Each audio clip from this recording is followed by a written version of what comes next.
भैया इजराइल को ईरान और यूएस का ये सीज फायर, ये पीस डील बिल्कुल भी रास नहीं आ रहा है। इसलिए वो हर एक कोशिश कर रहा है कि कैसे ये डील टूट जाए। ऐसा मैं क्यों कह रहा हूं, आइए आपको इस वीडियो में बताते हैं। एक तरफ साइन हो रहा है पीस एग्रीमेंट और दूसरी तरफ चल रही हैं मिसाइल अटैक्स। पूरे मिडिल ईस्ट में एक बार फिर से डर का माहौल है, क्योंकि बड़ी मुश्किल से जो जंग रुकी है वो इजराइल की जिद की वजह से फिर से तो नहीं शुरू हो जाएगी।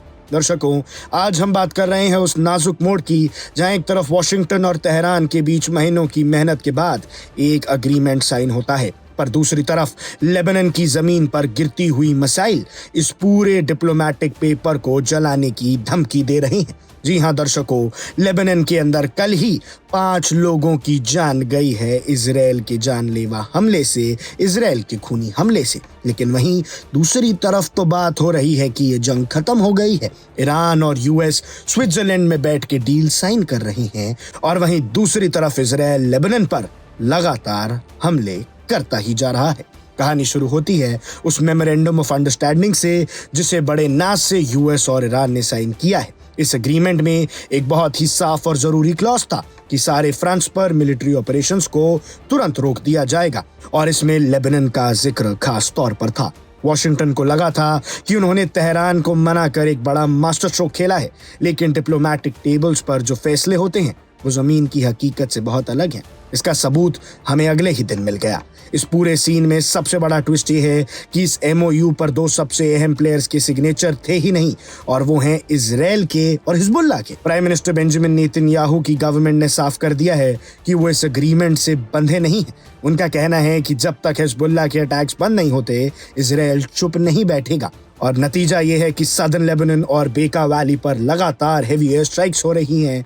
डजन्स ऑफ सिविलियंस की जान जा चुकी है और जमीन पर हालात बद से बदतर होते जा रहे हैं। अब यहाँ पर आती है तेहरान की बारी। ईरान इस पूरे मुद्दे को किसी अलग चश्मे से नहीं देखता।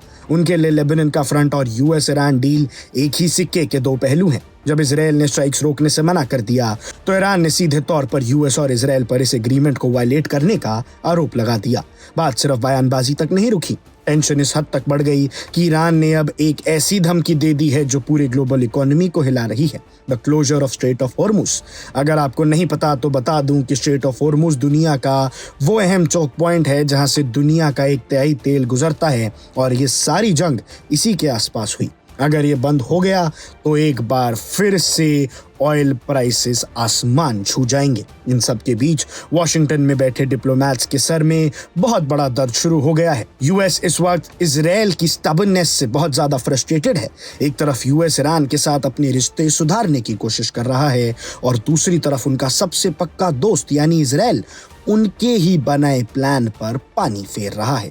बम्बार्टमेंट की वजह से जो सिविलियन कैजुअलिटीज हो रही हैं, उसने वॉशिंगटन और तेल अवीव के बीच के रिश्तों में एक ऐसी दरार पैदा कर दी है जो शायद पहले कभी नहीं देखी गई थी। नतीजा ये हुआ कि जो डायरेक्ट नेगोशिएशंस और ब्रॉडर पीस टॉक्स आगे होने वाली थी, जिससे इस पूरे रीजन में हमेशा के लिए शांति लाई जा सके, वो पूरी तरह से रुक गया है और डिले भी होगा।